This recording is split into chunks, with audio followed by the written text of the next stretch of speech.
durante a tua carreira, assim, tu sofreu com lesões? Porque lesões é uma parada que... É uma coisa chata, que cara. acho que em qualquer atleta, assim, de alto rendimento, as lesões atrapalharam muita gente. Dizem que o maior problema, assim, já saiu até estudo, assim, pela NBA, diz que o maior problema mental dos jogadores hoje, que o medo.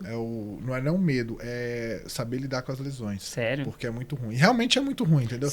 Porque, assim, você tá num nível muito alto, você tá ali, você tá sempre disputando com alguém. Uhum. Ou com um time, ou com você mesmo, pra você melhorar, ou pra você ter um cara ali que tá chegando, um menino novo que tá chegando e pode roubar sua posição, ou você que tá querendo subir um passo a mais ali, um degrau a mais. Então, você tá naquela disputa constante, assim, de academia, de treinar, tá tudo certinho, assim, dieta, tudo regradinho. De repente, bum. Uma lesão. Parece que desliga a luz, assim, da sua casa, assim, sabe? Desliga. Caraca. Aí você volta, pô, desligou. Aí você tem que ficar tratando. E você tem um medo. Às vezes tem que fazer cirurgia.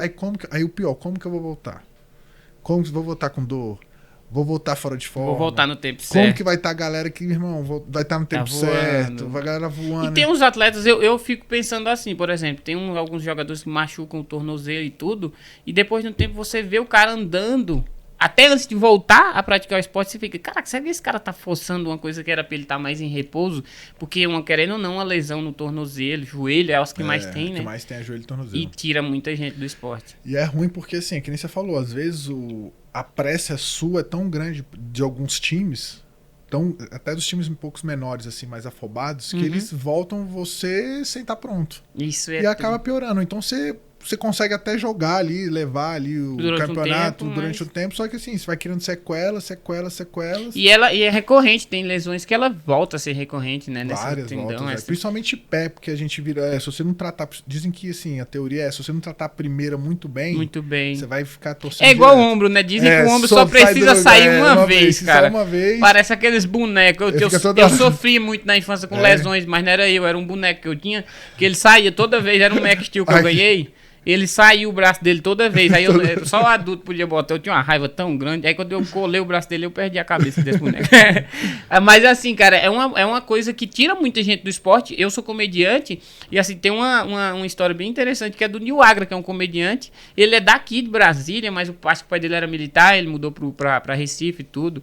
Ou era bancário, uma coisa assim. E ele também praticava o basquete. Ele era do basquete. E ele sonhava, ele, acho que se ele não me engano, ele ia jogar numa universidade lá fora, e ele tava jogando um dia e ele sofreu uma lesão no pé. Ele torceu o pé, assim, ele tava de tênis e ele quebrou tudo que tinha pra quebrar. Ele quebrou assim, tirou ele. Então foi uma parada que ele entrou em depressão, ficou triste, ficou muito. E foi aí que ele achou o stand-up.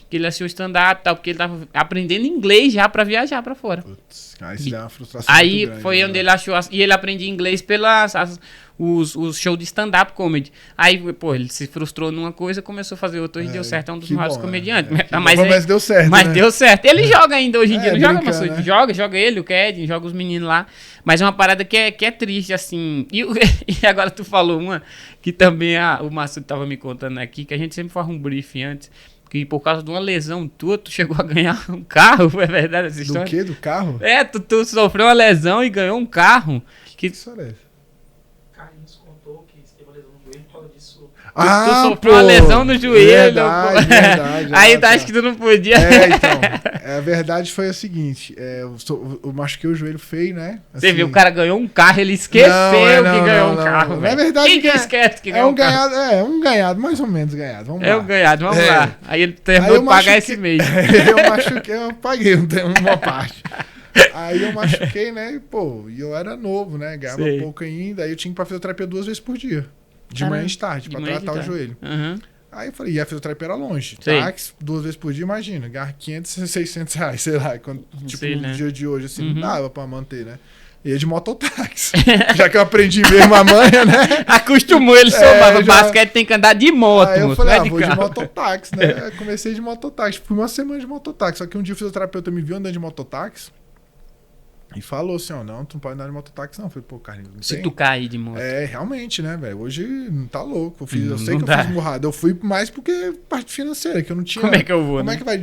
Não tinha ônibus, assim, chegava lá perto. Eu meio que manquitola, que eu tava de cirurgia. Aí eu falei, não, vou de mototáxi, deixar lá na porta, volto de mototáxi de boa.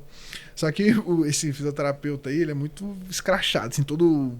desbocada, assim. Sei. Ele me dava o telefone do seu pai aí. Aí eu falei, oxi, telefone do meu pai? Nem conhece meu pai, pô.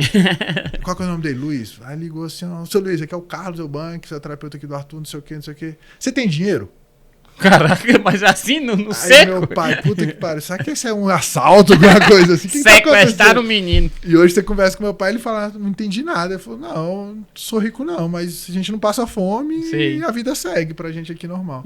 Eu vou te falar o seguinte, eu tô perguntando isso, não é nada demais não fica preocupado não, que é que o seu filho precisa de um carro. Porque ele tá andando aqui de mototáxi, não sei o quê, e ele precisa de um carro. Você tem condição para dar um carro pra ele? Ele falou, pô, se ele precisar muito, a gente faz uma coisa aqui, né? E na época, minha mãe tinha um carro e meu pai tinha um Paliozinho, menorzinho assim na época, pequeno, 1.0, minha mãe tinha um carro um pouco maiorzinho. Falei, dá pra gente andar com esse carro aqui da minha mãe, né? Dividido, a gente passa esse daí pra ele. Só que, pô, passar assim, que tô nem pra tá pagando o carro ainda. Aí ele falou, tu me paga o carro, por exemplo, vale, sei lá, 12 mil na época, sei lá, 12 mil. Tu me pagar pelo menos 4 aí, né, velho? Pra dar uma aliviada aqui nas prestações. Aí eu fiquei fazendo prestação bem pequena, assim, mas enrolei também o velho. Claro que é. Mas ele, assim, foi 70% ele me deu do carro. Que entendeu? bom, cara.